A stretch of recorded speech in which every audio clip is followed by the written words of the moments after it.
yang perlu kami sampaikan di sini secara global mawon, bahwasanya hampir di seluruh Indonesia anggota KKS itu masih salah niat dalam menjadi anggota KKS. Niatnya kelintu Pak Mustika, jadi salah niat lah ya.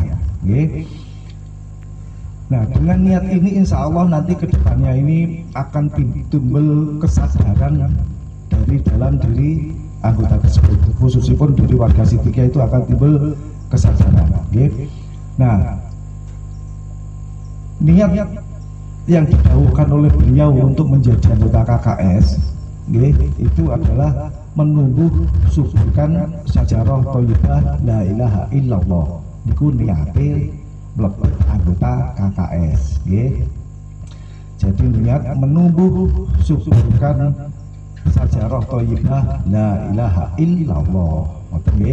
Nah, selama ini yang masih banyak itu warga Sidikiyah menjadi anggota KKS itu karena masih niat kepentingan pribadi. Jadi kepentingan pribadi, niat menjadi anggota KKS cek oleh KTN. Itu pertama. Niat menjadi anggota KKS cek gampang oleh utang-utangan. Itu kedua. Yang ketiga, lah utang nang KKS gak nyaur, gak diobrak-obrak. Benten kali tengkedang. Nang bank gak ojo meneh 1 bulan, beberapa hari aja wis di jadi pertama pemberitahuan, habis itu didatengin petugas dan segala macam tindak secara hukum. Nah, justru ini lebih bahaya, karena apa? Kalau kita itu dengan sengaja sudah melaksanakan pemanfaatan pemakaian dana, kita sudah pinjam uang di KKS terus gak nyaur Pak, ini jauh lebih bahaya daripada kita hutang di bank. Jauh lebih bahaya. Bener gak ditagih-tagih, gak diobrak-obrak. Tapi secara hakikatnya ini sudah sama halnya dengan menghalangi jalannya la ilaha illallah. Nah ini sebetulnya sadari Pak. Jadi dipikirku gampang, wah enak, gak ditagih kok, santai mawon. Justru itu menghalangi jalannya la ilaha illallah. Karena apa?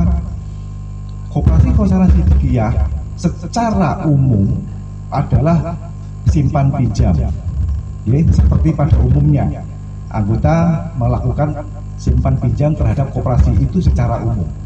Tapi secara hakikatnya, secara tujuan yang secara luas yang dicita-citakan oleh beliau Bapak Kiai, bahwasanya dengan koperasi Khazanah Sidikiyah ini, yang pertama perjuangan Sidikiyah dalam pelestarian dan penjagaan Thariqah Sidikiyah ini akan lebih terdukung mengenai pendanaan. Yang kedua, kesejahteraan warga Sidikiyah akan lebih meningkat. Nah, salah satu contoh, hampir di seluruh Indonesia pembangunan Jamiatul Muzakirin yang dulunya pengurus ini bingung,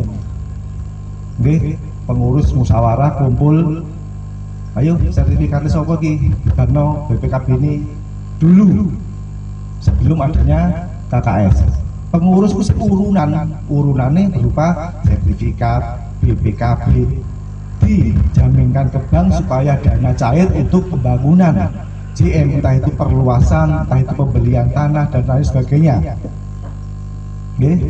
Nah, dengan adanya koperasi Khazanah Sidikiyah,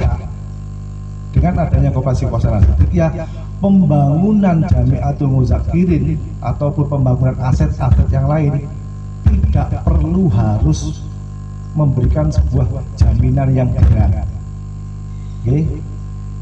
Cukup dari Fosbos mengadakan musyawarah, membuat persetujuan pengajuan pemakaian dana ke koperasi Khazanah Sidikiyah. Menteng ya Pak.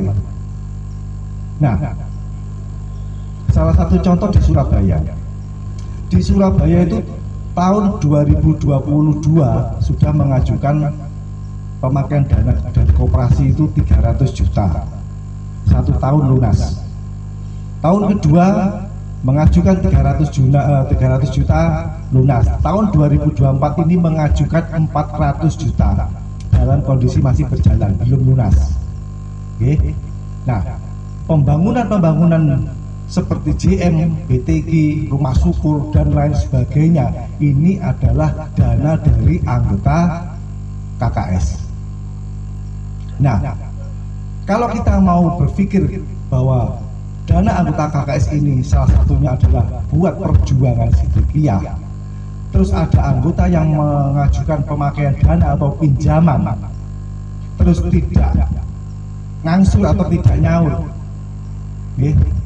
berapa dana yang sudah tidak berjalan, berapa dana yang tidak bisa dimanfaatkan untuk perjuangan. Katakanlah di satu daerah ada beberapa orang pengajuan pinjaman tidak nyaur, dikumpulkan se-Indonesia sudah berapa ratus juta.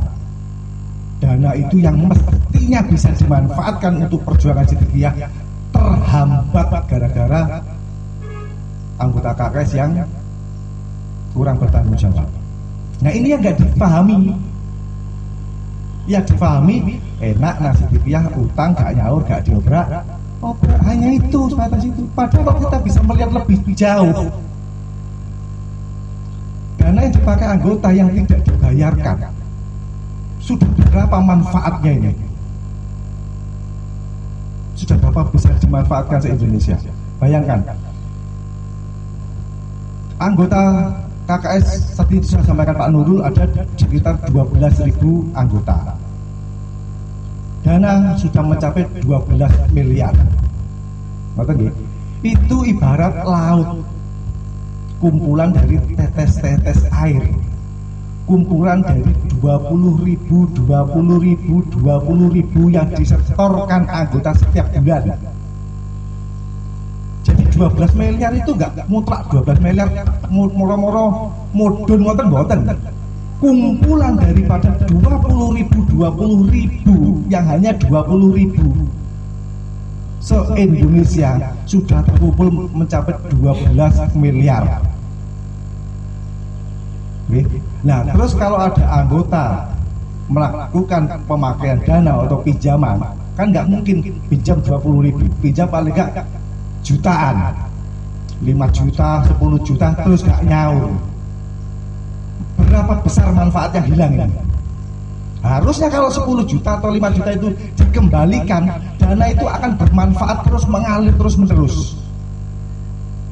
Nah, tapi karena tidak dikembalikan, otomatis jadi menghambat.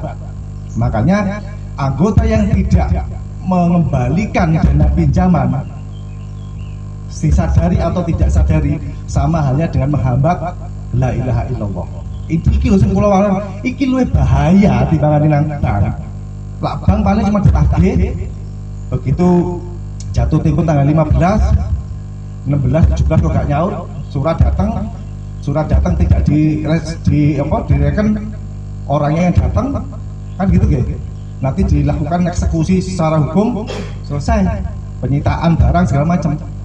Di situ ya ada kita tuntut kesadaran. Oke. Makanya pemahaman ini yang harus kita sampaikan kepada seluruh warga sidikiyah, khususnya anggota koperasi, bahwasanya tidak mengembalikan pemakaian dana ini jauh lebih bahaya daripada urusannya dengan bank. Doanya enteng, gak diobrak-obrak, gak nyaur, enteng gak diobrak-obrak. Itu yang mengajukan pemakaian dana. Anggota mandiri yang selama ini tidak tergabung di dalam kelompok Ta'awun, sekali daftar, ya udah hilang. Yang penting pokoknya melok. Nah, kalau anggota mandiri ini paham dengan 20.000 setiap bulan dikumpulkan, secara rutin dikumpulkan, sudah berapa besar kontribusi anggota tersebut terhadap perjuangan sidikiyah? Salah satu contoh loh, jenengan sodako tentang gubuk apa aku bilang ini 20.000. Jenengan mengeluarkan dari kantong 20.000 damel gubuk kubilah. Ya udah, manfaat 20.000 itu ya nanti gubuk kubilah ini 20.000. Nah, tapi jenengan setor dengan kesadaran saya sudah menjadi anggota koperasi setia. Setor setiap bulan 20.000 jenengan nih loh ya, damel JM Surabaya, JM Sidoarjo, JM Mojokerto, Bandung, Lampung, Kalimantan. Manfaatnya itu begitu luasnya. 20.000 jenengan itu manfaatnya itu se-Indonesia. Baru JM ini Pak Mas kan, dereng BTG, dereng rumah syukur. 20.000 jenengan. Nah, ini kalau disadari oleh anggota koperasi setia, ikut menjadi anggota karena menumbuh suburkan sejarah thayyibah la ilaha illallah, dengan sadar Pak Mas kan, setor setiap bulan 20. Kalau perlu 250, betul apa? Tapi secara aktif melakukan kegiatan di koperasi, semakin aktif jenengan ikut berkontribusi dalam perjuangan. Nah, cuman bedanya lak jenengan teng KKS ikut bersedekah tapi duit mboten. Kalau sing didamel bangun gedung JM Surabaya niku danane sinten? Anggota KKS. Oke, 300 juta pertama, kedua 300 juta, sekarang 400 juta berjalan. Niku sing didamel danane anggota KKS. Tanpa sadari jenengan itu sudah ikut membantu, sudah ikut bersedekah di JM Surabaya. Tanpa jenengan sadari, jenengan sudah ikut membantu JM Sidoarjo. Tanpa jenengan sadari, jenengan sudah ikut membantu JM Mojokerto dan JM yang ada di Indonesia. Ini baru JM Pak. Ini yang sifatnya baru manfaat di aset-aset Sidikiah. Belum manfaat yang di dalam anggota itu sendiri. Oke, saya ceritakan, ada seorang janda ditinggal suaminya, nggak punya kerjaan. Oke, bingung Pak, ini nyekolah anak ini apa? Nyekolah anak ini butuh biaya. Nah kebetulan ibu-ibu janda ini rumahnya dekat terminal. Akhirnya mengajukan pemakaian dana ke koperasi. Bikin usaha warkop kecil-kecilan, satu meja Pak Mas kan, satu meja gini. Terus digantung kopi-kopi sasetan itu. Dengan modal koperasi ya. Pinjaman usaha. Akhirnya alhamdulillah atas berkat rahmat Allah yang Maha Kuasa, warungnya sing sak meja wae Pak dadi gedhe. Dadi akeh. Di samping ibu itu bisa menghidupi keluarganya, bisa membantu anak-anaknya dalam hal pendidikan, juga aktif dalam berkontribusi sedekah untuk perjuangan Sidikiah. Nah, ibu ini yang tadinya nggak ada kerjaan ditinggal suami bisa bangkit menggunakan dana koperasi. Danane sinten niku? Danane anggota. Jenengan rumangsa bantu mboten ibu Pak? Tak mboten semerep nggih. Mboten rumangsa bantu nggih. Loh, manfaatnya begitu luasnya Pak. 20.000 setiap bulan. Nah, kalau yang aktif dalam memberikan setoran setiap bulan, kontribusinya begitu luar biasanya. Bagaimana dengan anggota yang sengaja tidak bayar utang? Nah, manfaatnya pada baik tidak, berarti kali ngono, kudune kali iki 100% banyune, iki boleh mililit sedikit, boleh mandek. Ini yang nggak disadari. Ini nggak disadari bahwa dengan tidak mengembalikan dana pinjaman sama halnya menghambat perjuangan Sidikiah, sama halnya dengan menghambat la ilaha illallah. Nah, ini